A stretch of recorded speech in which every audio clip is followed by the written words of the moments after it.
Hey guys, welcome back to All Things Knives. It's your host Fletcher, and today we are opening up a Factory Seconds Spyderco S110v PM2. So without further ado, let's get into it. So you guys should have just seen another video from me regarding a Maximate Native 5 lightweight. Okay. I'm looking to see what the defect would have been on this guy. I mean, this is pretty dusty. Let's see. I'm really looking it over. Maybe there's a defect on the blade. Oh, I think I see it.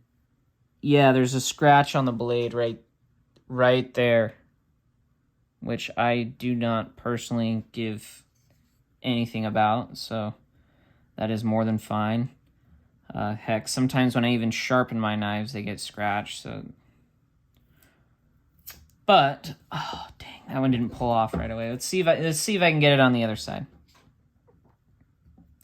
This might be one... I mean, this is a stainless, so it might be one where I need to... Oh, let's see. Almost pulled all the way off. That's not bad. So I think it's just that one scratch there. Obviously, we're going to go through the rest of the build and see if maybe there's any other defects. I think it really might have just been that one scratch on the blade.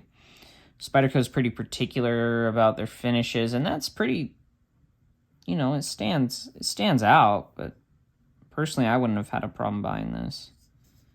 Let's see. No back-to-back. That's nice. Okay, drop shut. Little click there on the compression lock, so it's a little stiff. That might go away though with me breaking it in. This is an S110v PM2. As you saw from that sticker, I bought it for $74. That's a heck of a steal, guys and gals.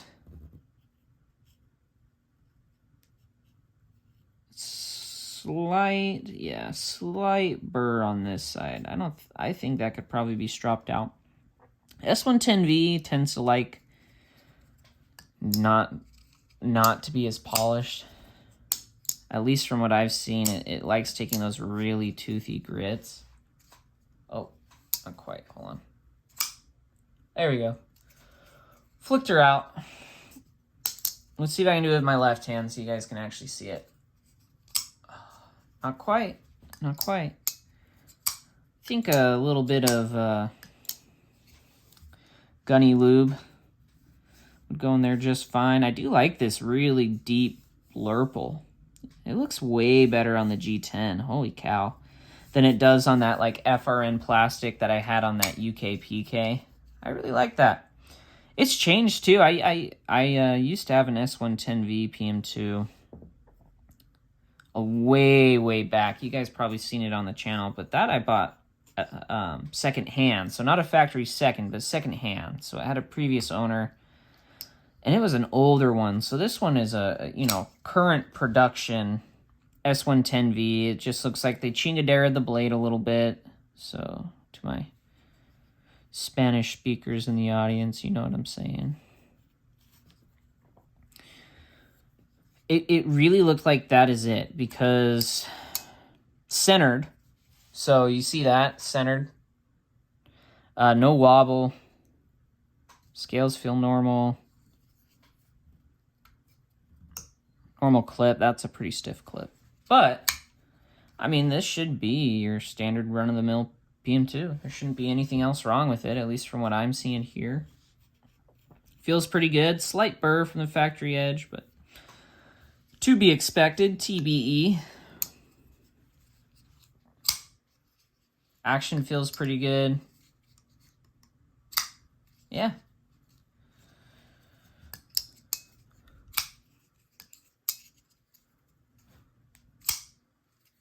I mean, it feels pretty good in hand. Only thing with these factory seconds, I should have said it in the other video, they don't have Spyderco's warranty, though. That's why they put the notch in the blade, and that's why they're so stiffly discounted. This one was $74. The Maximate Native 5 lightweight was $79. I believe normally this is like a $200 knife, so I saved over $100 buying it as a second. And I probably would never use the Spyderco warranty. Even if this blade were to, you know, split in half on me, I couldn't use the warranty. But for $74, really good way to try that steel. You know, kind of the same story with that UK PK. Now I have 2 different examples to try it on.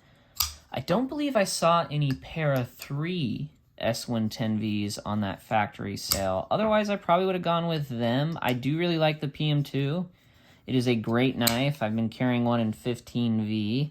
Obviously, this is going to be a lot more stainless than that 15V. S110V is meant to be very stainless, very wear resistant. But what that means is there can be problems when sharpening and with toughness. So obviously, S110V is not a pry bar. It is purely a cutting tool. It is you can look up images of people's S110V blades snapping, cracking. Like it's meant to cut, and just that. That is all it is meant for.